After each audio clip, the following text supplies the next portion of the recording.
नमस्कार विद्यार्थी व पालक मित्रांनो, मी शुभम देशमुख, संचालक चाणक्य करिअर पॉईंट पुणे. 16 तारखेला Maharashtra state quota 85% MBBS BDS ची राऊंड 2 चं नोटीस आलेलं होतं. त्या नोटीस प्रमाणे 19 तारखेला म्हणजे आज सीट मॅट्रिक्स पब्लिश होणार आहे.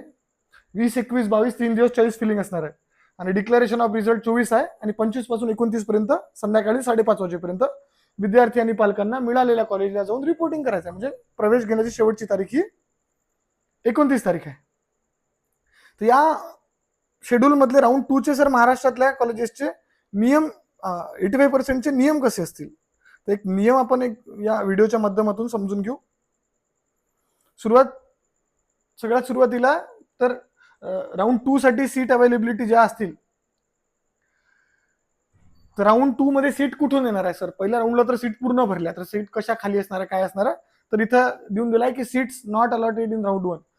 अशा कोणत्या जागा की ज्या अलॉटच नाही झाल्या, की त्या कॅटेगरीचे विद्यार्थीच नाही आले, एखादा ऑर्फन कॅटेगरीचे विद्यार्थी नाही आले किंवा पीडब्ल्यूडी कॅटेगरीचे विद्यार्थी नाही आले, तर seat not allotted in round 1 असं महाराष्ट्रात तर होत नाही. सगळ्या सीट अलॉट होतात, नंतर कॅन्सल होतात.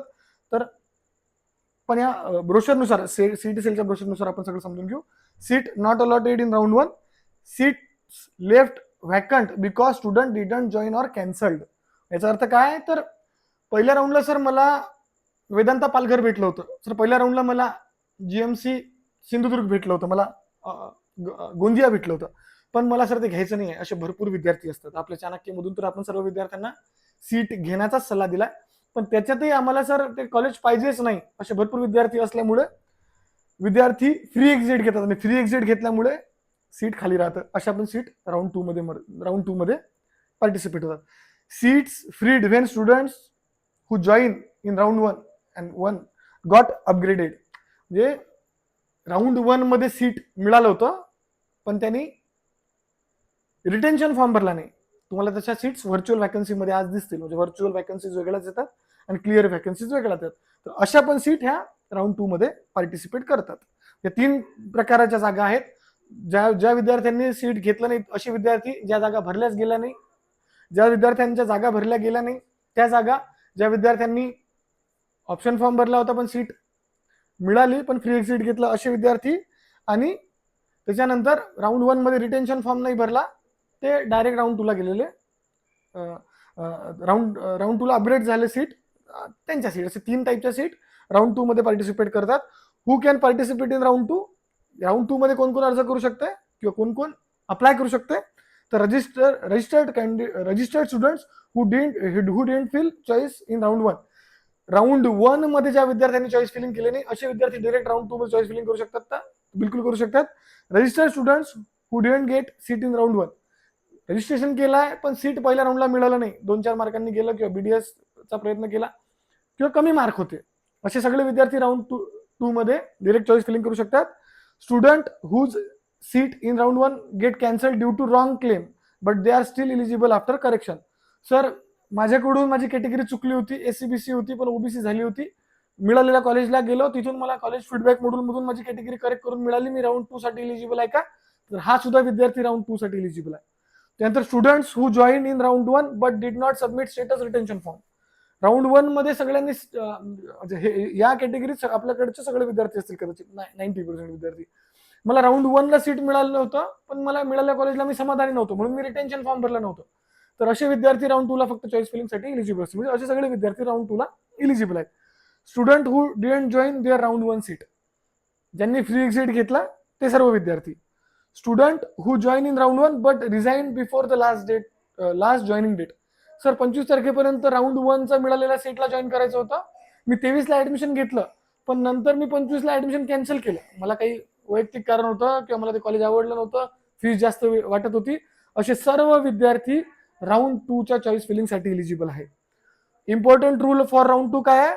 You must fill fresh choices in round 2. ज्या विद्यार्थ्यांना राऊंड 2 साठी जायचं आहे अशा सर्व विद्यार्थ्यांना राऊंड 2 चं चॉईस फिलिंग करणं कंपल्सरी आहे, जे की 20, 21, 22 ला असणार आहे. राऊंड 1 चे चॉईस इथे काउंट होत नाही. राऊंड 1 ला सर चॉईस फिलिंग केलं होतं, आता परत करावं लागते का? तर कंपल्सरी परत करावं लागते. राऊंड 2 मध्ये चॉईस फिलिंग केलं नाही तर तुम्ही राऊंड 2 साठी बसण्यासाठी इलिजिबल नाही. If you don't want to participate in round 2, simply don't fill choices. If you had joined in round 1, your round 1 seat stays with you. आता सर मला राऊंड 1 ला जे मिळालं होतं, आता मला केएम पाहिजेच नाही, रिटेन्शन फॉर्म भरला नव्हता, तर मी काय करू सर? मला काहीच करायचं नाही, पण ते हातची सीट गेली नाही पाहिजे, असे भरपूर विद्यार्थ्यांचा प्रश्न आहे. तर राऊंड 1 ला सीट मिळालं होतं, राऊंड 2 ला जायचंच नाहीये, कुठलाही ऑप्शन टाकू नका.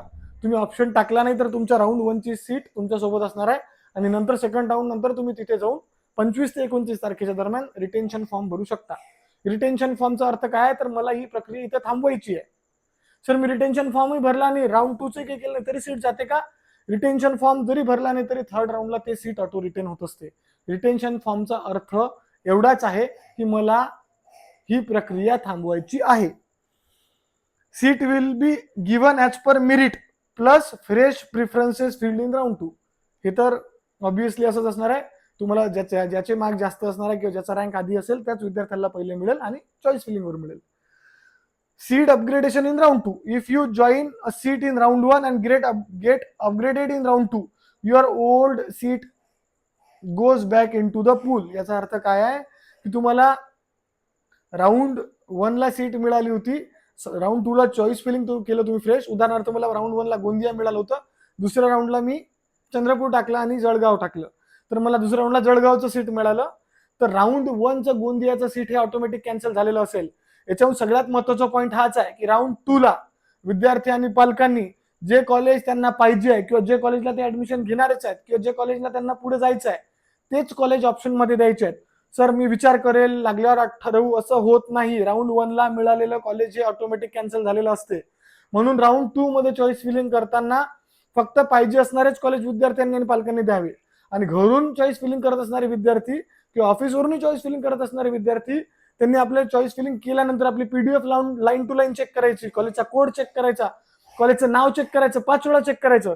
जर राऊंड 1 ला सीट मिळालं होतं, राऊंड 2 ला जर चुकून एखादं नाही पाहिजे असलेलं कॉलेज मिळालं तरी ते तुम्हाला कंपल्सरी घ्यावं लागते. राऊंड 1 चं मिळालेलं सीट हे ऑटोमॅटिक कॅन्सल झालेलं असते आणि ते दुसऱ्याला मिळालेलं असते.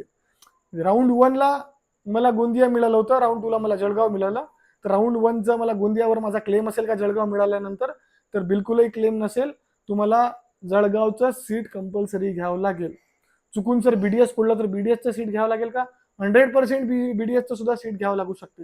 म्हणून विद्यार्थी आणि पालकांनी दुसऱ्या राऊंडचं चॉईस फिलिंग करतानाही काळजी घ्यायची आहे. If you don't get upgraded in round 2, you keep your round 1 seat. म्हणजे याचा अर्थ काय?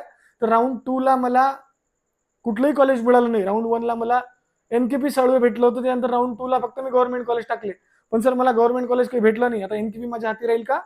100% एनकेपी साळवे आपल्या हाती राहील. जेव्हापर्यंत तुमचं सीट अपग्रेड होत नाही तेव्हापर्यंत राऊंड 1चं किंवा त्याच्या राऊंड 2 लाही समजा सीट मिळालं तरी तुम्ही राऊंड 3 ला जाऊ शकता. जेव्हापर्यंत तुमचं सीट अपग्रेड होत नाही तेव्हापर्यंत तुमचं पहिलं मिळालेलं सीट हे कॅन्सल होत नसते. म्हणून तुम्हाला जेव्हापर्यंत राऊंड 2 ला सीट मिळणार नाही, राऊंड 1चं सीट तुमचं आहे तसं सेफ असेल. If you get a seat in round 2 but don't join, you will be eligible for round 3 only after fresh registration.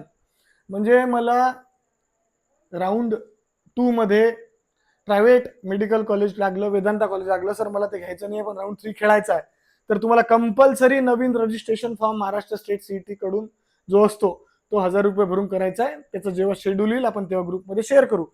जर विद्यार्थी राऊंड 2 मध्ये सीट घेणार नाही आणि जर त्याला थर्ड राऊंड करायचा आहे तर त्याला फ्रेश रजिस्ट्रेशन फॉर्म हा महाराष्ट्रामध्ये भरावा लागेल राऊंड 3 मध्ये पार्टिसिपेट करायचं असेल तर. If you join round 2 seat and want further upgradation in round 2, don't fill status retention form. Sir मला राऊंड 1 ला गोंदिया भेटलं होतं, दुसऱ्या राऊंडला जळगाव भेटलं, पण तिसरा राऊंड सुद्धा मला करायचा आहे, असे विद्यार्थी थर्ड राऊंड नक्की करू शकतात. अशा विद्यार्थ्यांना सेम जी गोंदियाला फॉर्मॅलिटी केली होती ती जळगावला जाऊन फॉर्मॅलिटी करावी लागेल आणि सेम स्टेटस रिटेन्शन फॉर्म भरायचा नाहीये. स्टेटस रिटेन्शन फॉर्म भरला नाही की तुम्ही ऑटोमॅटिक राऊंड 3 साठी इलिजिबल राहता.